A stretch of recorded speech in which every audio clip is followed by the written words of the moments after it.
ये बलिदान याद रखेगा हिंदुस्तान। जी हां, हिंदुस्तान कभी भी उन 20 वीरों का बलिदान भूल नहीं पाएगा। उन 20 जाबाजों का जिन्होंने अपनी सरहद में घुसे दुश्मन को खदेड़ने के लिए अपने वतन, अपने फर्ज के खातिर अपनी जान न्यौछावर कर दी। चीन की चालबाजी का शिकार बने उन 20 वीरों के बलिदान के बाद अब हर हिंदुस्तानी चीन को उसकी दगाबाजी का माकूल जवाब देने की मांग कर रहा है। चीन को भी ये भूलना नहीं चाहिए कि हिंदुस्तान अपने 20 जाबाजों की शहादत का हिसाब जल्द लेगा।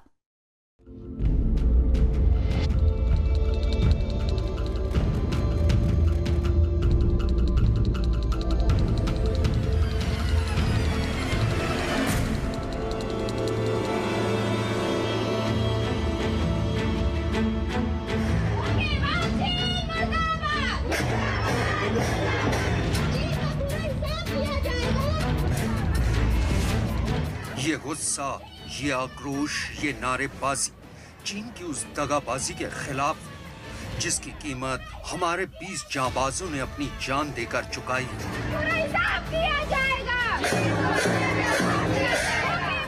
ये वो 20 जांबाज थे जो अपने फर्ज पर कुर्बान हो गए, लेकिन दुश्मन को पीठ नहीं दिखाई। ये उन 20 बहादुरों की कहानी है जिन्होंने अपने घर में घुसे दुश्मनों के छक्के छुड़ा दिए। चीनी सामानों का बहिष्कार करो। 16 बिहार रेजिमेंट के कमांडिंग ऑफिसर कर्नल संतोष बाबू उन 20 बहादुरों में शामिल थे जो चीन की दगाबाजी का बहादुरी से जवाब देते हुए शहीद हो गए। कर्नल संतोष के परिवार वाले गमगीन हैं, लेकिन उन्हें इस बात का फक्र भी है कि उनके बेटे ने भारत मां की आन बान और शान का मान रखते हुए अपनी सरहद में घुसे दुश्मनों को खदेड़ते हुए अपनी जान न्यौछावर कर दी। हालांकि कर्नल संतोष के घर वालों के लिए उनकी मौत किसी सदमे से कम नहीं है। Both of us did not believe, and I started inquiries from armies, hierarchies. One of the officers, he told me that uncle, okay, I'll call you later, I'll inquire and I'll update you. So what was going on, I too don't know, that he told me. After half an hour, from 2:30 onwards till 4 o'clock, several higher officers of the army, they have contacted directly to my phone, and they have expressed their sorrow, and they confirmed. 15 जून की रात पश्चिम बंगाल के बीरभूम जिले के रहने वाले जवान Rajesh Ouran भी शहीद हो गए। उनकी मौत की खबर सुनने के बाद उनके परिवार में मातम छाया है। राजेश अपने परिवार में कमाने वाले इकलौते शख्स थे। चीन के सैनिकों के साथ हुई खूनी झड़प में राजेश बुरी तरह से जख्मी हो गए थे और उन्हें अस्पताल में इलाज के लिए भर्ती कराया गया था, लेकिन उनकी मौत हो गई। বলেছিল যে বাড়ি গিয়ে আমার অনেক স্বপ্ন আছে, অনেক কাজ আছে, সেগুলো করব, আর ওর সাথে অনেক কিছু ঘুরতে যাওয়ার প্ল্যান ছিল আমাদের। তো কোথায় সেটা বলেনি, তবে ছিল আশেপাশে এদিকে ঘুরতে যাওয়ার প্ল্যান ছিল। আর পিসির বাড়ি, মাসির বাড়ি যাচ্ছ ছিল, ওদের বাড়ি যাওয়ার কথা ছিল, বোনের বাড়ি যাওয়ার কথা ছিল। লাস্ট কবে বাড়িতে এসেছিল? লাস্ট এসেছিল বলতে আপনার 2019 এসেছিল, ওই সেপ্টেম্বর মাসে। সেপ্টেম্বর মাসে লাস্ট এসেছিল। বাড়ি আসার কি কোনো প্ল্যান ছিল এখন? হ্যাঁ, এখন প্ল্যান ছিল, যেহেতু বলছিল যে আসবো, কিন্তু লকডাউনের জন্য আসতে পারেনি আর। साहिबगंज में शहीद कुंदन ओझा के गांव में मातम पसरा है।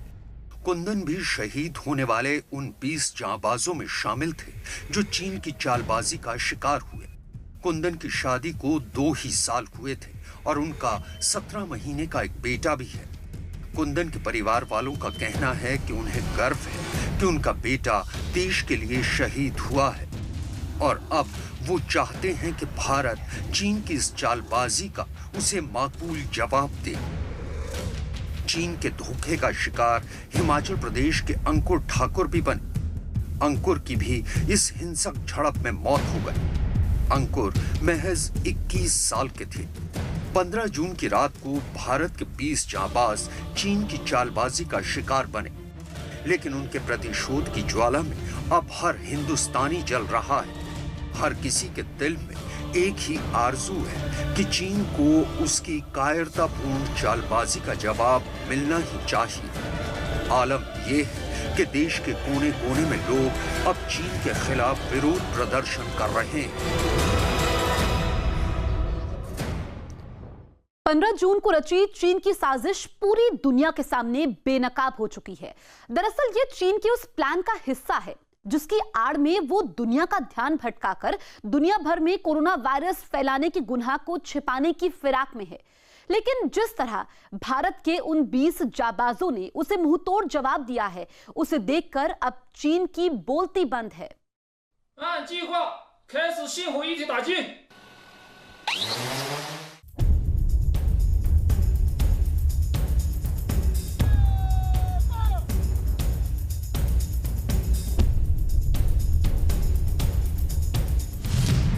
बेनकाब हुई चीन की साजिश।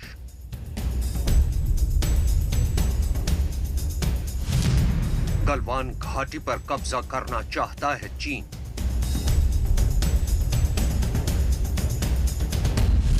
एक सड़क से परेशान है चीन।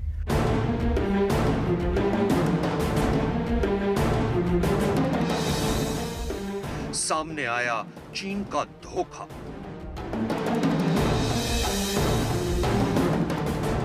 एक बार फिर चीन की धोखेबाजी पूरी दुनिया के सामने बेनकाब हुई। एक बार फिर चीन की चालबाजी सामने आई। एक बार फिर चीन ने दोस्ती का नकाब पहनकर दगा दिया। 15 जून को रची चीन की साजिश पूरी दुनिया के सामने बेनकाब हो चुकी है। लेकिन हम आपको बताते हैं कि आखिर गलवान घाटी में वो कौन सी जगह है जहां चीन ने जांबाज भारतीय जवानों पर धोखे से वार किया था।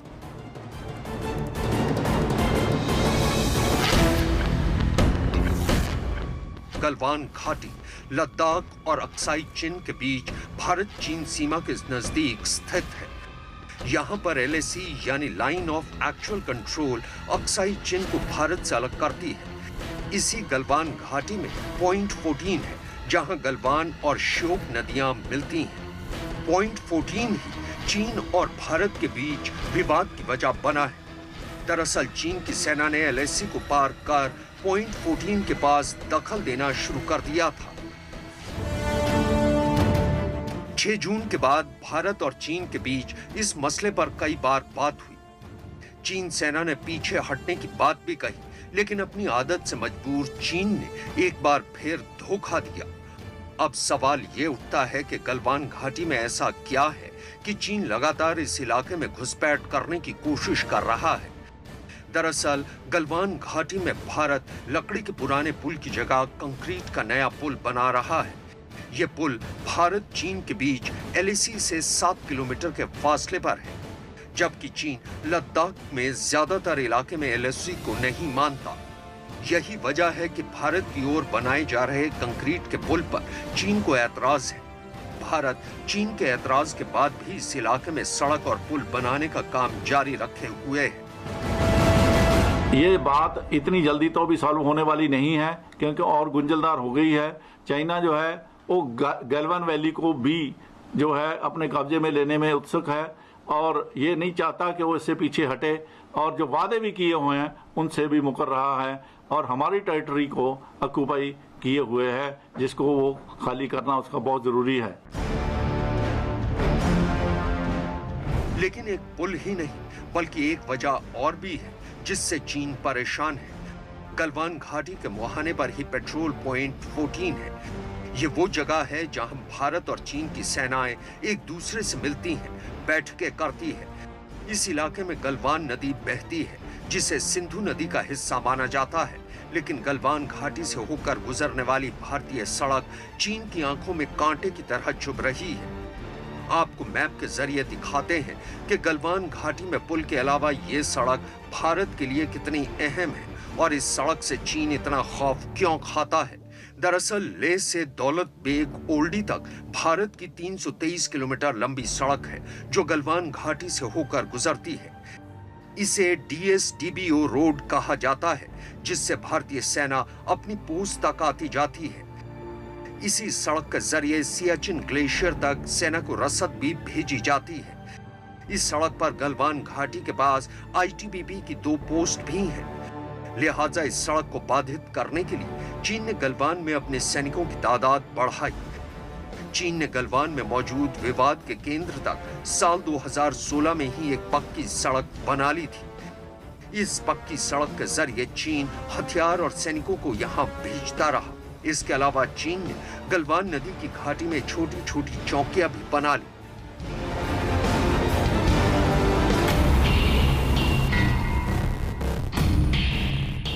जाहिर है गलवान घाटी में दारबुक श्योक दौलत बेग ओल्डी रोड रणनीति के लिहाज से भारत के लिए बेहद अहम है। यह सड़क काराकोरम के पास तैनात भारतीय जवानों तक सप्लाई पहुंचने के लिए बेहद अहम भी है। चीन भी इस सड़क की अहमियत को समझता है, लिहाजा वो हर मुमकिन कोशिश कर रहा है कि वो भारत की बनाई इस सड़क को रोक सके। लेकिन चीन की इस चाल को भारत कभी कामयाब नहीं होने देगा। भारत आज भी इस इलाके में पक्के पुल बनाने के साथ साथ सड़क निर्माण का काम जारी रखे हुए है।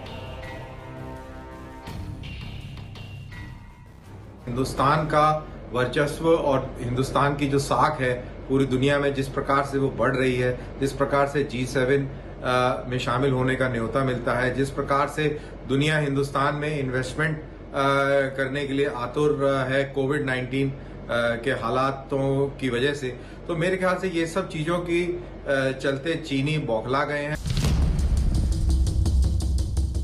चीन वक्त वक्त पर सीमा पर कोई ना कोई बखेड़ा जरूर खड़ा करता है।